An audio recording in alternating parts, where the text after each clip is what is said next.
நம்ம என்ன பார்க்க போகிறோம்னா கூகுளி பவுலிங் எப்படி போடுறோம்னா இது நம்ம லெக் ஸ்பின் போடுற மாதிரி தான். பிடிச்சிக்கோங்க, வச்சு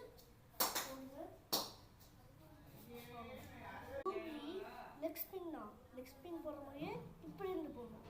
லெக் ஸ்பின் எப்படி போடுவோம், இப்படி போடுவோம். ஆனால் கூகுளி இப்படி போடணும். இப்போ லெக் ஸ்பின் போட்டு காமிக்கணும் பாருங்க. லெக் ஸ்பின்னு இன்னொன்று கூகுளி இதான் கூகுளி. கையில் வர அடிப்பட்டுருக்கு, அதனால 2 கையில் பிடிக்க முடியாது, அதனால தான் ஒரு கையில். இந்த பவுலிங் யாக்கர் போடணும்னா வந்து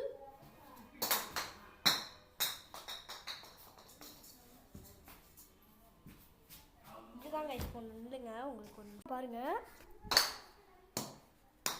வந்துச்சா? நல்லா பாருங்க, இப்போ நல்லா பார்த்துக்கோங்க. நான் அப்படி போட்டு கொண்டு போயிருக்கேன். இது வந்து யாக்கரும் என்னமோ ஒரு பால் சொல்லுவாங்க, அது என்ன பால்னு தெரியல. ஓகே, லைக் அண்ட் சப்ஸ்கிரைப் பண்ணுங்கள் மக்களே. டாடா, பை.